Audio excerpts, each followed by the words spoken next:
اعوذ باللہ من الشیطان الرجیم، بسم اللہ الرحمن الرحیم۔ السلام علیکم ورحمۃ اللہ وبرکاتہ۔ تو ناظرین کرام، آج ہم بات کریں گے عقائد کے بارے میں۔ دین اسلام دو اجزاء پر مشتمل ہے، ایک عقائد اور دوسرے اعمال۔ عقائد دین کا نظریاتی پہلو ہیں، جبکہ اعمال اس کا عملی پہلو۔ اعمال میں عبادات ہیں، عقائد اجزاء ایمان کا دوسرا نام ہے۔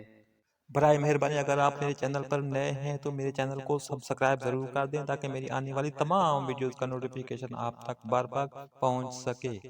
عقائد کا واحد عقیدہ ہے، اور عقیدہ کی معنی پختہ گرہ باندھنا اور مضبوط عہد و پیمان کرنا ہے۔ اس کا تعلق قلب انسانی سے ہے۔ اس طرح عقیدے سے مراد وہ نظریہ ہے جو انسان کے دل میں گھر کر جائے، وہ فکر ہے جو اس کے ذہن و باطن میں اچھی طرح سما جائے، اور وہ سوچ ہے جو اس کے ارادے کو حرکت دے، حتیٰ کہ انسان سے اچھا یا برا سلوک کرائے، نیز اسے ایک خاص طرز زندگی اختیار کرنے پر آمادہ کرے، اور زندگی بھر وہ اس مضبوط عقیدہ اور پختہ نظریے پر قائم رہے۔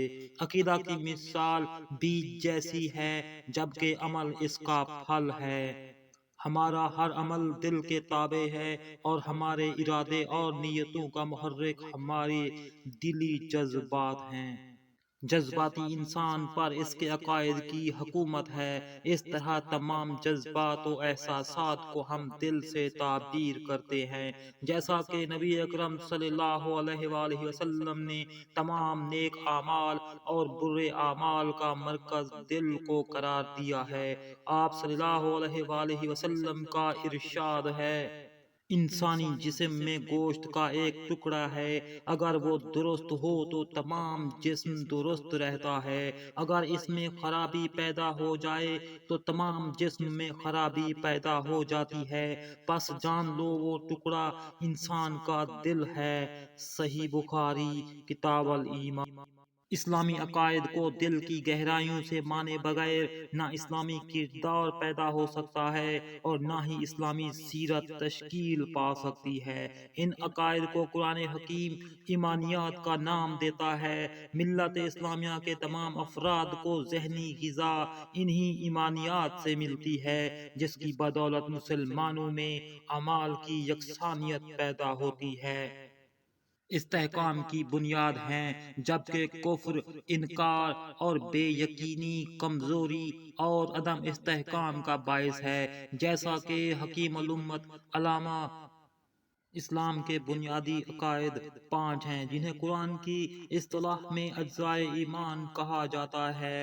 نمبر 1 پر ہے ایمان باللہ توحید، نمبر 2 پہ ہے ایمان بالرسل رسالت، نمبر 3 پہ ہے ایمان بالآخرت، نمبر 4 پہ ہے ایمان ملائکہ، اور نمبر 5 پہ ہے ایمان بالکتب۔